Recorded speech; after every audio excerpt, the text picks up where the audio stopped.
지난 시간에 동영상을 통해서 여러분들에게 아날로그와 디지털에 관한 그 내용을 설명을 해드렸습니다. 그렇게 어렵지 않은 내용이라서 다들 잘 이해했으리라고 생각합니다. 그러면 이번 시간에는 디지털 시스템의 특징에 대해서 알아보도록 하겠습니다. 디지털 시스템의 특징은 아날로그와 대비해서 설명하는 것인데요. 아날로그 신호는 연속적이라고 그랬습니다. 디지털은 비연속적이죠. 그런데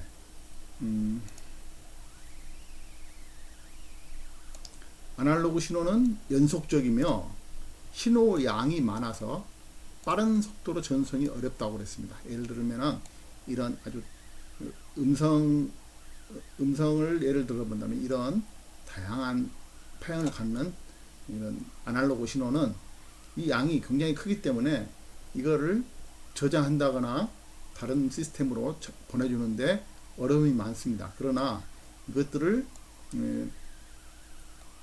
이런 식으로 디지털로 변환해서 전송하면은 굉장히 빠르고 정확하게 전달할 수 있다는 특징을 가지고 있습니다. 디지털 신호는 불연속적이며 빠른 속도로 전송이 가능하다라는 것입니다. 이런 형태로 나와 있는 것을 아날로그 파형, 이거를 디지털 파형이라고 부를 수 있겠습니다. 디지털 시스템의 장점과 단점을 들어보겠습니다. 거의 장점이 많기 때문에 요즘에 디지털 시스템을 많이 사용하고 있는데 단점이 없는 것은 아닙니다. 디지털 신호는 잡음에 강하다라고 했습니다. 잡음. 외부 잡음에 강하고 그러니까 잡음이 좀 섞여 있더라도 그 신호에 영향을 받지 않는다라는 뜻이 되겠습니다. 아날로그 신호보다 원 신호의 손실이 적어 잡음과 손실이 적다라는 뜻입니다. 두 번째로는 디지털 시스템은 양질의 신호 재생이 가능하다라는 것입니다. 여러분들이 지금은 많이 없어지긴 했습니다만은 예전에는 CD라는 게 있었습니다. 음악을 들을 때 이렇게 동그랗게 거울처럼 되어 있는 CD에 음악이 저장되어 있어서 CD 플레이어를 통해서 음악을 들었는데 이 CD 플레이어에 들어있는 음악은 여러분들이 100번을 듣든 1000번을 듣든 몇 번을 듣든지 간에 음질의 변화가 없다는 것이 특징입니다. 그런데 이 CD가 나오기 전에 이런 카세트 테이프라는 것이 있었는데요. 카세트 테이프 형태는 되게 이렇게 되어 있죠. 이렇게 되어 있어서 이게 테이프가 감겨 있는데 이 테이프가 이렇게 전달되면서 감기면서 나오는 카세트 테이프는 이걸 오랜 시간 많이 듣다 보면 이 테이프가 늘어진다거나 해서 음질이 굉장히 손상되는 것을 경험할 수 있습니다. 그래서 디지털 시스템은 아날로그 시스템에 비해서 양질의 신호를 재생할 수 있다라는 장점이 있습니다. 또 세 번째로 디지털 시스템은 아날로그 시스템보다도 제작이 간편하다는 특징이 있습니다. 이거는 약간의 단점에 해당되겠는데요. 4번은 단점에 해당됩니다. AD 변환기가 뭐라 하겠습니까? 아날로그를 디지털로 바꾸는 컨버터입니다. AD 변환기를 만들어야 되고 또 DA 변환기, 디지털로 되어 있는 데이터를 다시 아날로그로 변환하는 DA 변환기를 또 만들어야 됩니다. 그래서 별도의 장치들이 준비가 되어야 한다는 단점이 있기도 합니다. 디지털 시스템은 아날로그 시스템보다 제작이 간편하다. 위에서 나왔던 같은 얘기가 나왔습니다. 그래도 요즘에는 이런 단점이 있고 하긴 하지만 앞에서 말한 많은 장점들이 있기 때문에 요즘에는 디지털 시스템으로 사용하는 것이 대세가 됐다, 이렇게 얘기할 수 있겠습니다. 두 번째로 디지털 직접 회로라는 게 있습니다. 직접, 우리가 흔히 쓰는 말은 아닌데요, 직접이라는 뜻이 있습니다. 직접이라는 것은 뜻을 살펴보면 모아서 쌓아두다 라는 뜻입니다. 모을 집자 수집한다는 수집한다는 말을 쓸 때 사용하는 집자입니다. 모이다, 만나다, 모으다, 이르다, 도착하다 이런 뜻인데요. 뭘 많이 모아서 적자, 쌓아두다. 이 적자는 노적봉이라는 거 들어봤죠. 이순신 장군이 왜구를 물리치기 위해서 쌓아두었던 노적봉이라는 것이 있는데요. 그 적자, 쌓아두다 라는 뜻입니다. 그래서 직접 회로라는 것은 트랜지스터나 다이오드, 저항, 콘덴서 이런 아주 작은 소자들을 많이 모아서 소자 하나하나를 가지고 있는 게 아니라 이것들을 많이 모아서 이렇게 IC나 이런 형태로 만들어 놓는다 하는 얘기입니다. 이렇게 생긴 IC가 있는데 이 안에 수많은 회로들이 있다라는 뜻이 됩니다. 이런 형태의 IC 출력 단자들이 있고 이 안에가 회로가 여러 가지 회로가 구성되어 있습니다. 이 회로를 구성할 때는 뭘로 구성하냐면은 트랜지스터나 다이오드, 저항, 콘덴서들이 여기가 많이 들어있다라는 의미가 되겠습니다. 직접 회로, 다시 말하면 IC라고 얘기하는데요. IC는 트랜지스터나 다이오드, 저항, 콘덴서 등의 소자를 서로 정밀하게 연결하여 원하는 동작이 가능하도록 작은 칩 형태로 회로를 구성한 것이다. 이런 것을 직접 회로라고 얘기합니다.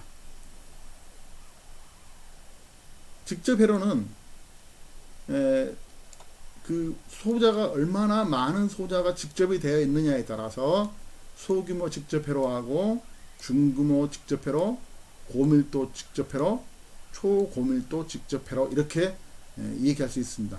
요즘에는 뭐 VLSI 이런 것들이 많이 사용되고 있죠. VLSI 초고밀도, LSI 고밀도 이런 식으로 부르고 있습니다. 100개 이상 정도는 중규모 직접 회로라고 되어 있습니다. 디지털 직접 회로는 구조에 따라서 모놀리식 IC와 하이브리드 IC로 나눌 수 있다고 되어 있습니다. 이런 부분들은 여러분들이 전작과 학생이 아니기 때문에 그냥 넘어가도록 하겠습니다. 디지털 직접 회로에는 DPI 형식과 SOIC 형식, PLCC 형식, QFP 형식 등이 있습니다. 여러분들이 모양을 가끔 보았을 것 같은데요. 이게 우리가 가장 흔히 볼 수 있는 거, 이게 DPI 형식이고요. 요즘에 컴퓨터 내부를 뜯어보면은 다 이런 식으로 되어 있죠. 이렇게 직접도가 높게 하기 위해서 형태를 바꿔가면서 IC를 만들고 있습니다. 이 둘 중에 1번과 2번 둘 중에 어느 게 더 직접도가 높을까요? 직접도라는 것은 직접 할 수 있는, 모아서 쌓아둘 수 있는 능력이라고 얘기할 수 있겠죠. 이쪽에 있는 QFP형 IC가 직접도가 높다고 얘기할 수 있겠습니다. 디지털 직접 회로는 TTL 방식과 CMOS 방식이 있습니다. IC의 겉모습은 비슷하지만 구조나 전기적 특성을 크게 다르게 사용하고 있습니다. TTL 방식은 동작 전압이 5V로 되어 있습니다. 5V의 전압을 사용해서 동작하는 것인데 CMOS 방식은 조금 더 그 동작하는 전압의 허용이 크죠. 3V부터 18V까지 그러니까 다양한 전압에서 동작할 수 있다는 것을 볼 수 있습니다. 그 다음에 소비 전력은 TTL은 굉장히 많은 소비를 하는데 소비 전력이 CMOS가 적다고 볼 수 있습니다.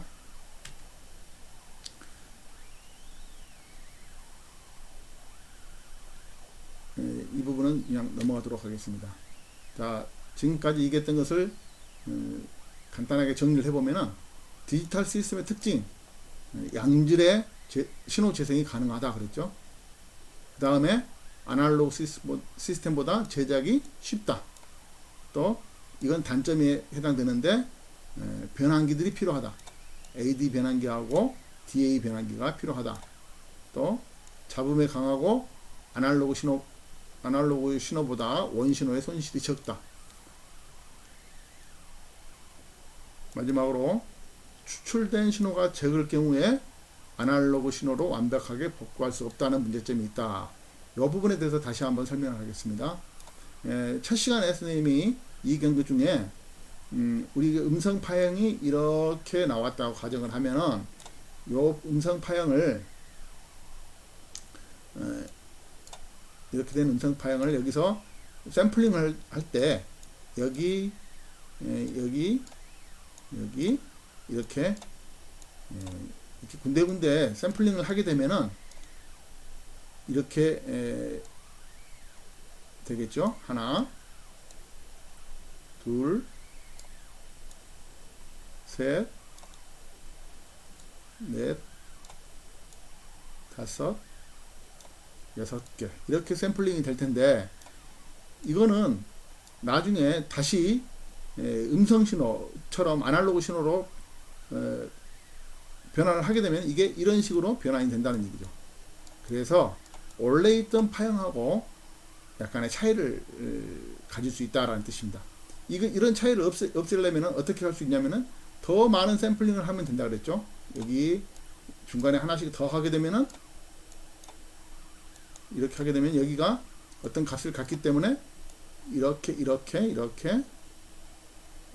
해서 어떤 값들을 따로따로 중간에 하나씩 가질 수 있기 때문에 파형을 조금 더 부드러운 파형으로 처음 것과 비슷한 파형으로 만들어낼 수 있다는 그런 장점이 있습니다.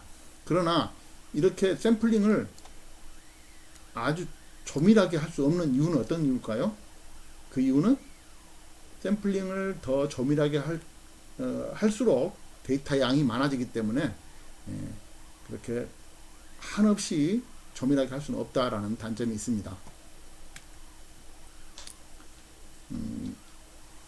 직접 소자의 수에 따라서 소규모, 중규모, 고밀도 직접회로, 초고밀도 직접회로 이렇게 나눠볼 수 있다겠습니다. 가장 최근에 개발된 것 중에 초고밀도는 VLSI라고 되어 있습니다. 약 10만 개 정도, 100개 이상은 중규모라고 되어 있습니다. MSI. TTL과 CMOS의 특성, 아까 5V하고 3V 이렇게 얘기했었죠. 그 다음에 소비 전력이 TTL은 많고 CMOS는 적다고 얘기를 했습니다.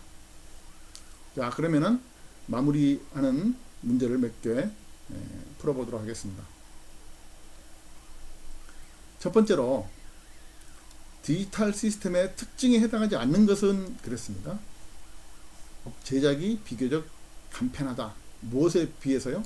아날로그 시스템에 비해서 간단하다, 간편하다 이렇게 얘기할 수 있습니다. 맞는 답이겠고요. 양질의 신호를 재생할 수 있다. 신호를 재생할 때 양질의 신호가 재생할 수 있다라는 뜻입니다. 잡음에 약하고 신호의 손실이 많다. 잡음에 강하다 그랬죠. 그래서 이거는 약간 문제가 될 수 있겠네요. 잡음에 강하고 신호의 손실이 적은 것이 디지털 시스템의 특징이죠. 4번 적은 신호로 완벽한 복구가 어렵다. 앞에서 설명한 것처럼 적은 신호로 다시 처음 신호로 복구를 하려면은 약간의 왜곡이 생긴다 그랬죠. 그래서 이것도 디지털 시스템의 특징에 해당되겠습니다. AD 변환기와 DA 변환기가 필요하다 이렇게 되어 있습니다. 그러면 답은 3번이 되겠습니다.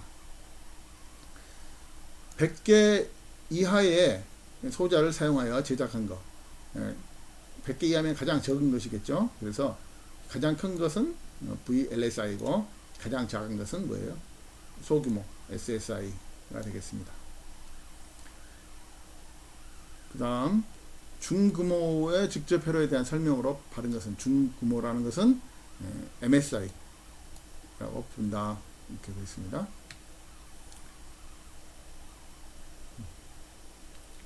구조에 따른 직접 회로의 설명 중 가장 바른 것은, 이거는 1번인데요. 여기 설명 안 했으니까 여러분들 한번 읽어보시기 바랍니다.